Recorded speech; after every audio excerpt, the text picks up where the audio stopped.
business legacy on purpose through mindset, branding, marketing, sales, systems, and team so they can make an amazing impact and income and positively affect their communities worldwide. Ensure that you are sharing this show, you're subscribing, and you also are leaving us a review so we can create more amazing content around those areas to help you level up to the next level and also bring amazing guest experts that can share their knowledge and expertise with you so that you can create amazing legacy. All right, Legacy Builders, welcome back to another show. I'm so excited to be back with you with another amazing guest and conversation. And today we're going to speak to a very successful entrepreneur, and he's going to showcase, or he's going to tell us around his journey of how he's built his companies. But more importantly, he's going to give us advice around the areas that he's the most knowledgeable in. So I have the amazing honor to have Madine Shaik on our show today. Madine, thanks so much for finding time to be here. Thank you, ma'am. I'm It glad is to be such here. Yes. It's such a pleasure to have you on, and very, very excited to hear a little bit about your journey. So, can we start with an introduction? Can you share the few of the most meaningful moments that led you to the work that you're doing today and to pretty much where you are with your companies today? Okay. Yeah. This is Madine Shaik. I live in Houston, Texas. I migrated from India in 1993. Came in as a tech worker to Boston with $20 in my pocket. That's how I landed here in Logan Airport in Boston. So fast forward, got my green card and start working for myself as a independent consultant, and got my citizenship. Start working for consulting for the U.S. Army. I did that for almost 10 years, traveling all over the world, implementing some software solutions for them. While I was doing that, I started my uh, I was billing through my company, so that's how we built some past performance and start bidding on some of the projects with the U.S. government. So today we are more than 500 employees doing some mission critical software development, support, and networking kind of work for the Department of Defense and other U.S. Government agencies. So that's my primary business. So my second business, which is my passion, is real estate. So I started this in 2010, buying some single family homes and renting it out. So when the so I had like a 10 single family homes. I was kind of managing it. But in when we get this COVID in 2020, a lot of my meetings in Washington, D.C. got canceled. So I had a lot of time in hand. So I had this to-do list to grow my real estate portfolio. So I ended up buying close to 70, 75 single family homes in 1 year.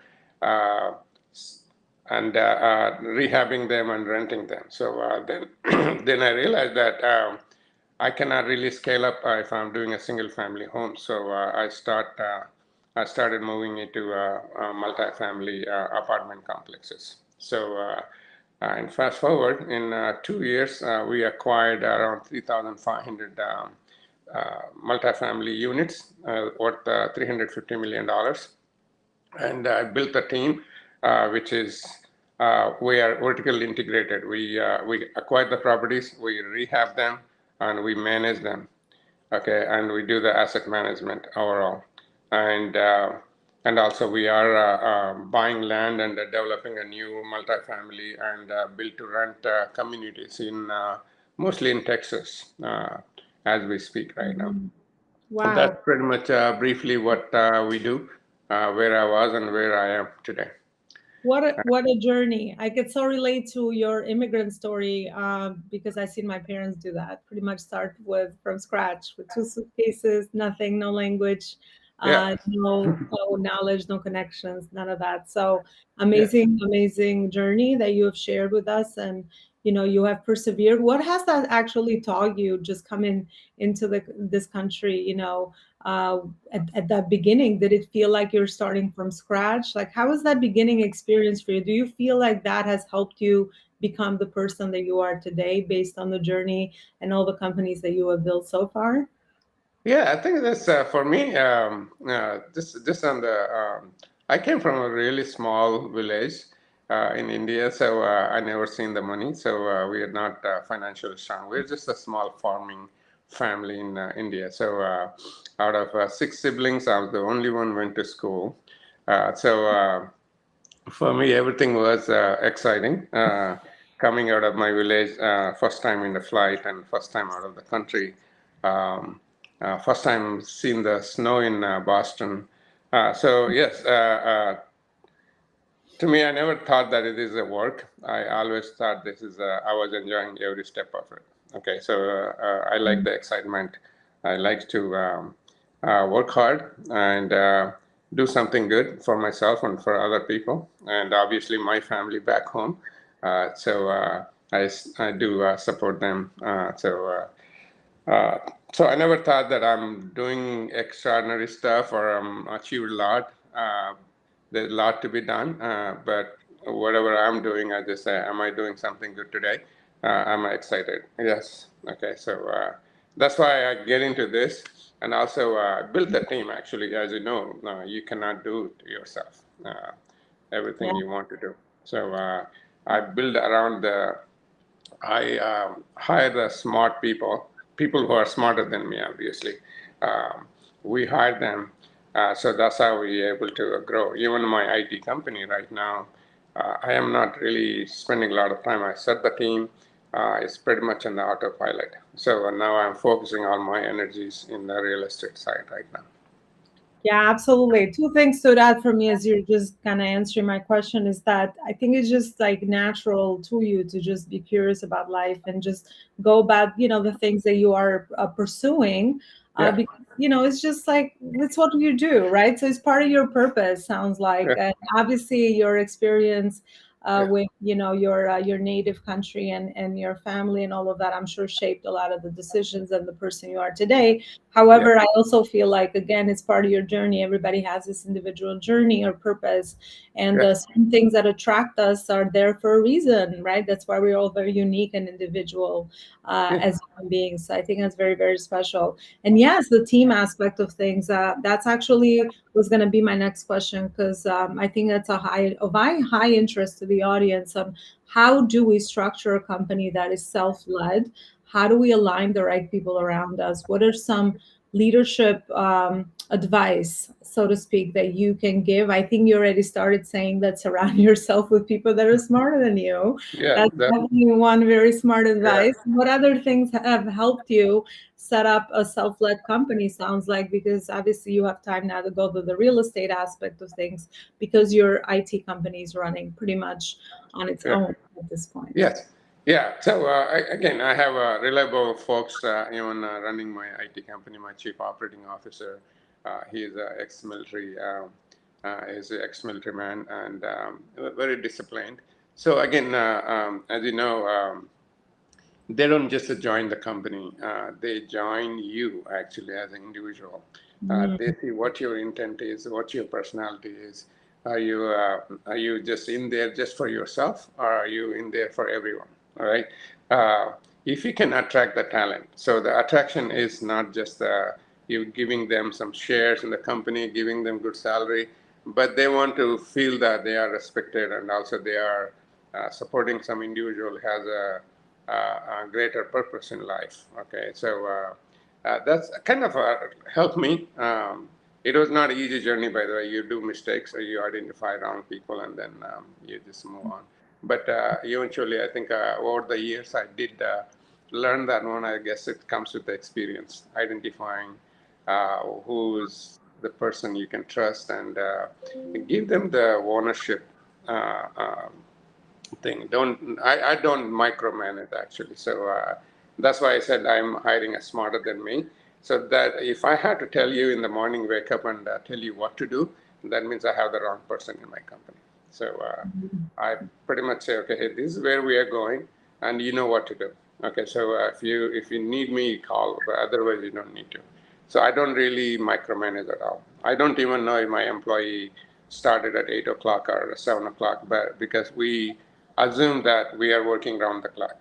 Okay, so because Mm. we are going for results, not the activities, right? So I don't really track the activities. I track the results. So same thing on the my real estate side.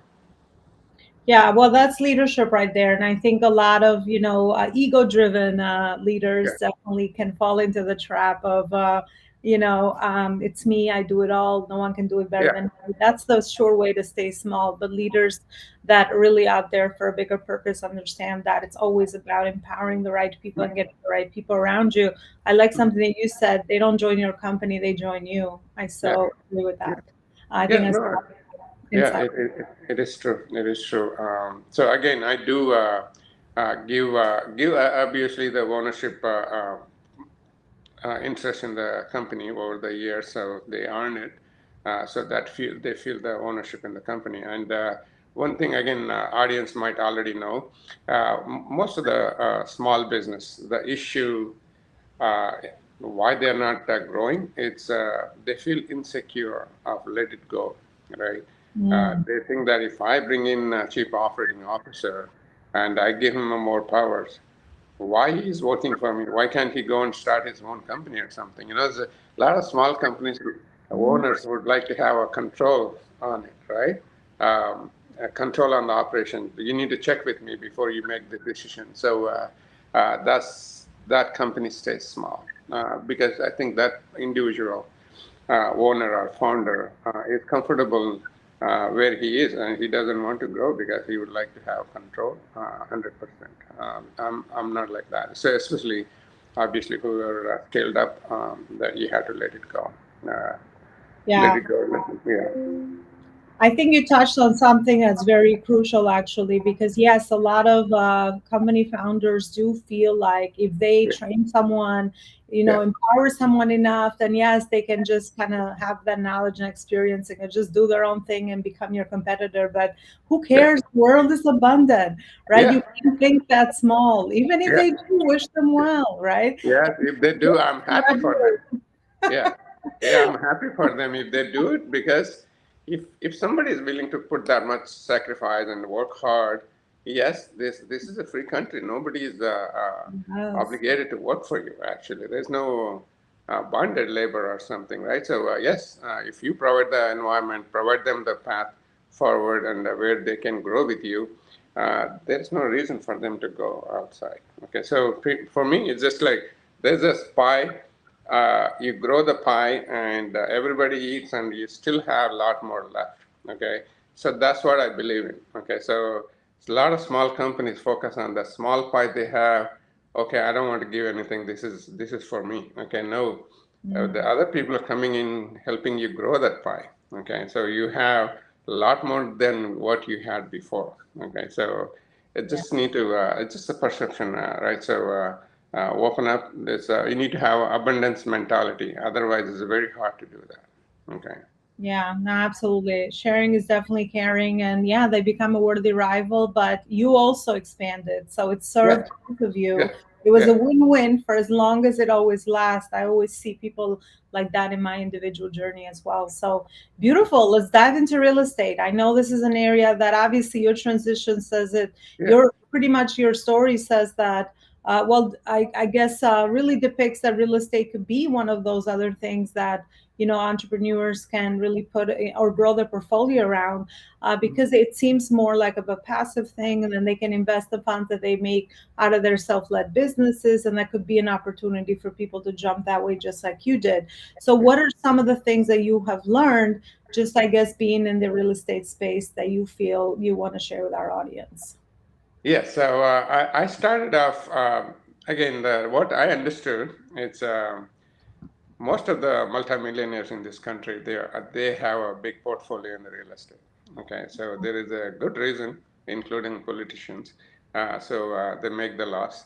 So there is a lot of tax benefits, as you know, in the real estate, right? So that's what I was looking for. I never had time. So what I did, I invested with a few of the the general partners who would buying the apartments or real estate. So I came in as a limited partner.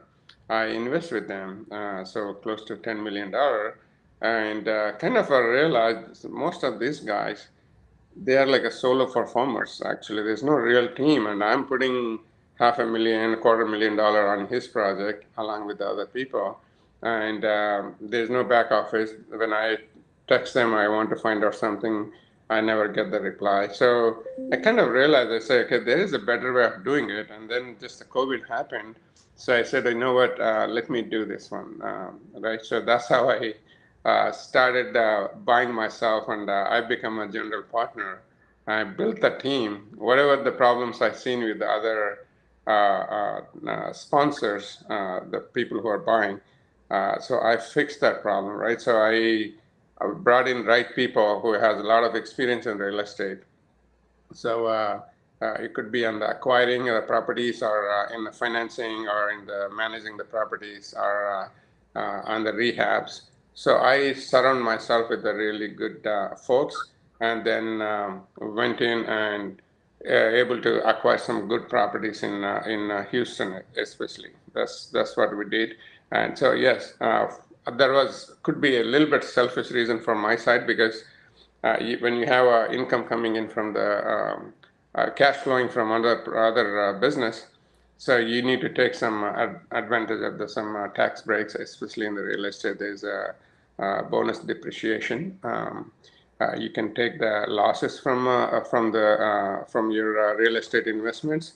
Uh, Again, you need to check with your CPA, see what qualifies you or not. But otherwise, in my case, I was qualified full-time real estate professional.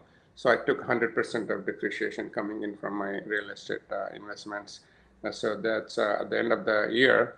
So I was saving a lot of taxes. So to me, the reason I'm in multifamily, first, tax the bonus depreciation, and cash flow. And the third is appreciation, which is like you hold the property for 4 to 5 years.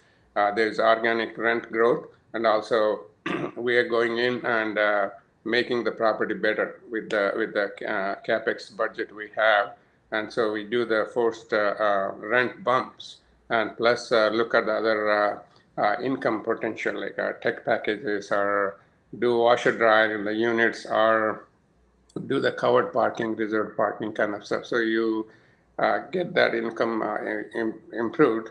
So when your net operating income went up, so obviously your property of your value of your property went up actually. So you are in 4 to 5 years, not only you're getting a tax benefits, plus you're getting a cash flow, and then the appreciation at the end of when you exit the property. Okay, it could be 4 to 5 years. So yeah, those are the three benefits I was looking for. And again, for your audience, if you're already having a successful primary business, you don't have to go through to gain those three advantages. You don't have to go and reinvent the wheel. If somebody like me already doing it, you could potentially invest as a limited partner. Uh, you're not signing the loan. You're not involved in the day-to-day operations of the property. You get a monthly financial statement, and see how the property is doing, how the property is performing with projections or the pro forma we did. So you get that reporting, very detailed reports on a monthly basis, and then the distributions on a quarterly basis based on if the property is making enough cash. Well, I mean, that's beautiful. Also, again, you looked at the gap there, and the way you kind of have set it Yeah, up. You have now forged a path for more people that want to see this as an area for investing. But yes, I do agree that diversifying your yeah, business portfolio real estate is definitely a smart way to move forward, especially even with all this. How do you see this, though, this situation where we're in with the economy and all of okay. that kind of Yes. affect this area as Yeah, well? whatever I just told you, that was a really ideal. So where we are today, maybe we'll be in it for I would say another 12 months at least. Um, is that a couple of things happen, right? One, interest rates went up. Okay, so we were almost at the zero interest rate to now. I think SOFR is at 5.3 or 5.4. Okay, when the cost of borrowing went up, and then second thing went up, especially in Texas, is the insurance premium. Okay, so you had to cover your some of these big properties. You had to cover with the insurance. So the insurance companies increased the premiums almost doubled. Okay, so and the third thing is the property management, the property taxes. Okay, so those are the three things actually contributed. So kind of the tighten the multifamily cash flow stuff. Okay, so right now you are paying more money to your lender, and you are paying more money to your insurance company, uh, and now you're because of the COVID. I think I've seen some of this state and local agencies increase their property taxes because they need additional, obviously, income to run their operations. So I've seen those, but is it going to be permanent? I would say no. The interest rate has to come down.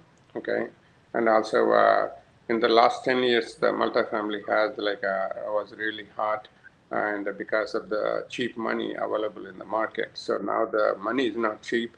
So obviously, kind of there will be a little bit readjustment of the valuation of the properties.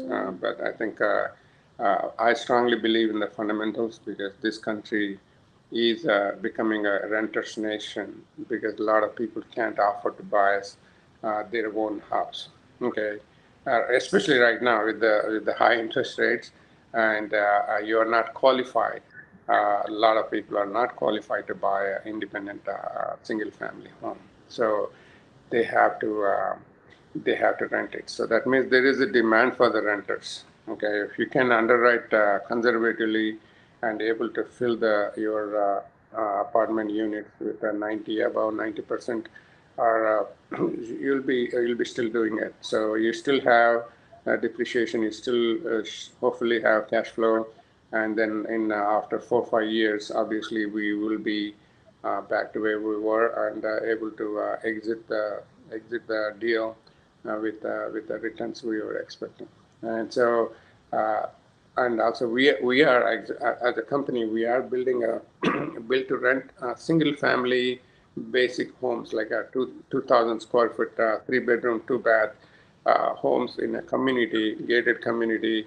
We are building those only for renting to the folks who doesn't want to live in an apartment but they cannot buy the house. So we are building those assets uh, so that they can rent it. Okay, so maybe like a couple of $100 more than what they're paying at the apartment, but now they have their own house with a backyard and a garage. So 3 bedroom, 2 bath. So we're kind of uh, going more into the BTR assets than the multifamily at this time. Yeah. No, I appreciate your perspective. Definitely different, but I like your Yeah, outlook on, there's just some more opportunities on this other angle with the rental yeah, side, and that makes a lot of sense until obviously depending on, based on where we are yeah, and where obviously we can, nobody has a crystal ball. yeah, However, we're all try to get a feel for where people are and how is it that we can serve it in the best way. Absolutely. Well, Medina, I would like to thank you yeah, for everything you shared with us. We've actually reached the end of our yeah. show. Definitely a beautiful conversation. And before I actually ask you, where is it that people can continue this conversation with you and find out a little bit more regarding all the things that you're doing, I would love to ask you for a final message around one lesson that you've learned being the successful entrepreneur that you are today, and also one success tip that you could share with our audience. Yes, success again. I don't have a real definition for success, but just do something you love, and which is not hurting other people, but helping other people. Okay, so to get in touch with us as a company, it's our website www.maconinvestmentgroup.com. We just in a 1 second you can send a message, somebody will respond to you, and you go into our CRM. So we will keep you up to date where what properties we're buying or what we're doing as a company. So please sign up on our website, and you'll be in touch. And if you want to talk to any of our folks, uh, just send us a message from there. It goes into our CRM. We get notified. Someone will call you and have a chat with you. All right. Well, there you go. So, yeah, definitely helpful messages that you shared. Do something you love and find ways to help other people with it. And the website's right underneath the screen. I'm definitely going to go check it out as well. Thank you Thank so you. much, Madina, for everything you shared. Have a beautiful rest of your Thank you. day and your week. And I will see you next Thank time you. with another beautiful Thank you. conversation. Thank you. And thank you Thank again. And bye for now. you. Bye, Okay. everybody. Bye. I am offering a free 30-minute discovery strategy business growth call for you in order to help you discover the foundational gaps that you might have between your book publishing, branding, marketing, sales, systems, and team so that you can make more impact and income in your business this year. Even if you decide not to receive the further support that I could provide for you, you will still walk away with amazing wisdom and value from my 20-year experience in helping entrepreneurs and growing my own successful business in what are some of the gaps that you are experiencing and how to connect those gaps with your ultimate business and life vision. Schedule a call now as my calendar gets booked very fast so that you could take advantage of this 30-minute opportunity to have a personalized chat together.